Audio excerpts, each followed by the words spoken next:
recognizing our MLA from Surrey Panorama. Thank you, Mr. Speaker. Mr. Speaker, honourable members, I rise in this House today to address Bill 11, the Residential Tenancy Amendment Act 2026. For far too long, single-room occupancies and supportive housing across British Columbia have been plagued by chaos that ruins the very benefits these places are supposed to provide for our vulnerable people trying to rebuild their lives. Disruptive tenants, unchecked drug use, weapons, fires started by butane torches or discarded cigarettes. Threats and violence have turned what should have been safe havens into danger zones. For the majority of residents who simply want stability and a chance at recovery. Neighbors in surrounding communities have grown weary of the constant spillover effects. Increased crime, needles scattered in parks and playgrounds, property damage, and endless emergency calls that drain already overstretched police, fire, and paramedic resources, night after night. Municipalities have pushed back hard for years, often pausing, delaying, or outright canceling proposed projects because they see the very real and ongoing costs to public safety, community livability, and local budgets. This bill is the government's latest response, and on the surface, it talks tough about safety and cracking down on problem behavior in supportive housing.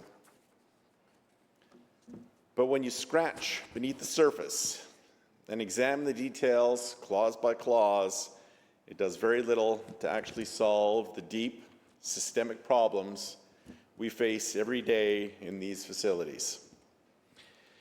It carves out a special legal framework for supportive housing inside the Residential Tenancy Act, has massive new regulation-making powers to Cabinet, broadens some eviction grounds, and makes a few limited tweaks to tenant conduct rules.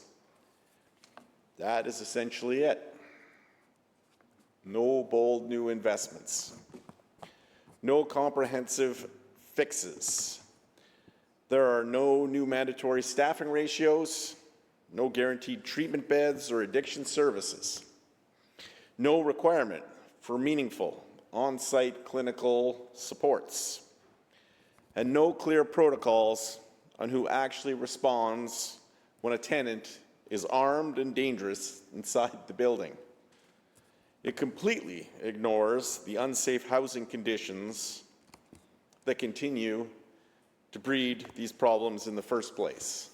Dilapidated buildings with faulty wiring, absent or inadequate maintenance, poor ventilation systems, broken or missing sprinklers, and a total failure to bring police, fire departments, and paramedics into the planning and design process for these facilities. This is not serious, meaningful reform that will make a lasting difference. It is little more than a bureaucratic bandage designed to make the placement of vulnerable populations, including elderly individuals with complex medical needs, mobility challenges, dementia, or those who might otherwise end up in drug recovery-style environments, more palatable to wary municipalities that have grown tired of the repeated fallout and community complaints. The NDP is clearly trying to pull the wool over the municipalities' eyes with this legislation, hoping no one notices the lack of real substance. By giving supportive housing operators easier ways to evict disruptive tenants, seize certain personal property, or temporarily lock them out. The government hopes local councils will lower their guard, stop resisting new projects so vigorously, and quietly accept more supportive housing developments in their neighborhoods without demanding the hard, expensive solutions that are actually needed. But palatable does not equal safe, effective, or sustainable in the long run. It does not fix the underlying crisis of open drug use, repeated fires, violence, overdoses, or the enormous strain these issues place on emergency services and neighborhood residents. It simply shifts the problem from one location to another, while the government pretends it has taken decisive, responsible action. To truly understand the shortcomings of Bill 11, we must compare it directly to the current Residential Tenancy Act, which has long provided a balanced protection for tenants while allowing evictions for serious misconduct. Under the existing RTA, Section 47 already outlines grounds for ending tenancy, including serious damage, disturbing others, or illegal activity. But these require evidence, hearings, and due process through the residential tenancy branch. Bill 11 amends this in Section 15 by expanding those grounds to include conduct by authorized persons, a new broad term, and guests. But it doesn't fundamentally change the process. Evictions still go through the RTB, which can take weeks. Critically, the bill's much-touted weapons provision in new Section 4.8 simply allows a director to grant an order of possession if a weapon is in plain view or possessed by a tenant or permitted person. But this is just another eviction tool, not an immediate removal or safety protocol. Compared to current law, where weapons could already trigger eviction under dangerous conduct or illegal activities clauses, this adds little beyond expedited paperwork.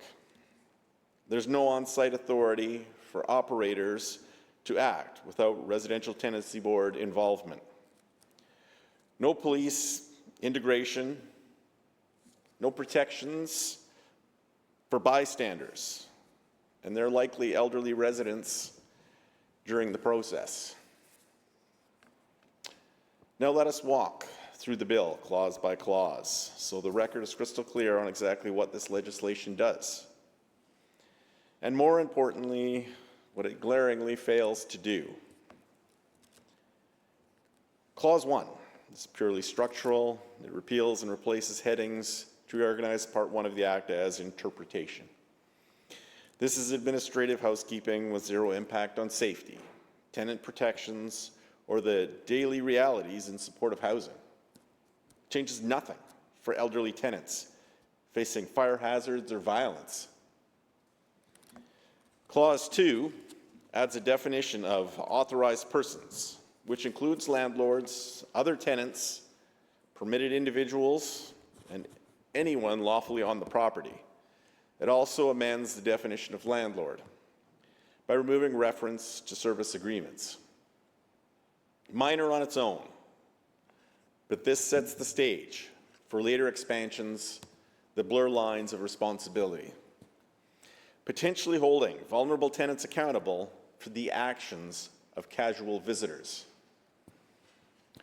Far beyond the current Residential Tenancy Act's focus on the tenant themselves, under existing law, occupant conduct is already somewhat covered.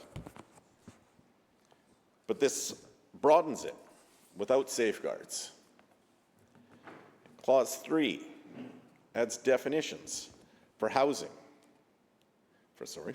stability support, supportive housing, supportive housing operator, supportive housing rental unit, and transitional housing.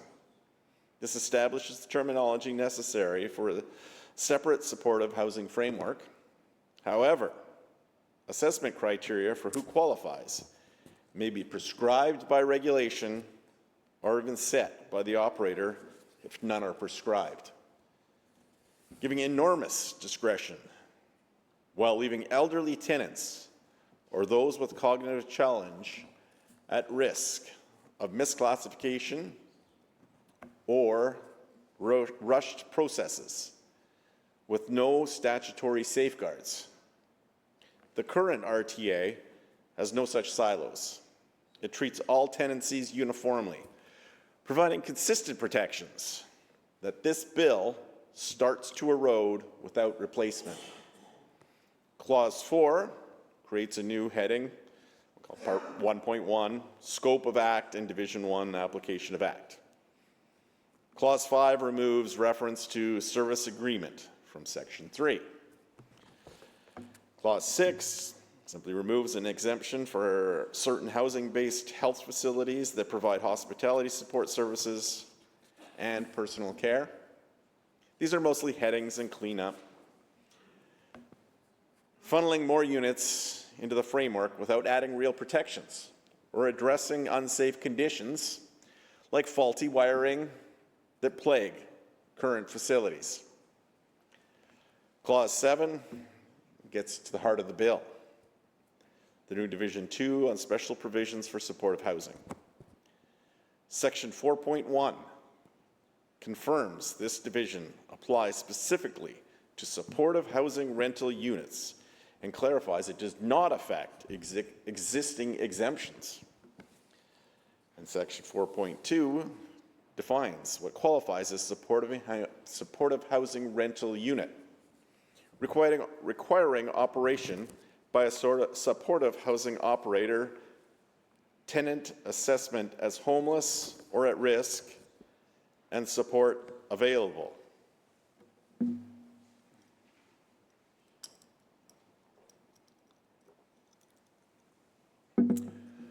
But again, criteria are flexible via regulation or operator discretion.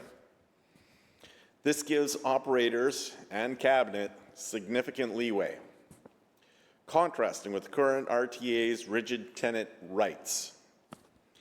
Section 4.3, where it allows cabinet to permit landlords to amend existing agreements, to remove or change standard terms, create exceptions to mutual agreement requirements, and impose conditions. This is a substantial expansion of executive authority over tenancy agreements in supportive housing, undermining current RTA Sections 23's mutual consent rule for amendments. Section 4.4 on personal property allows cabinet to create exceptions to protections preventing landlords from seizing or interfering with tenant property. This reduces standard tenant protections under the current Section 32, potentially for items like butane torches that cause fires. But it says nothing about mandating landlords fix the building where those items become deadly hazards. Section 4.5 restricts landlord entry to prescribed purposes, tenancy agreement terms, or reasonable purposes with notice. Cabinet regulates conditions.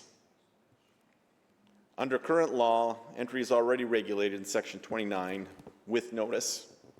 This just adds flexibility without enhancing safety.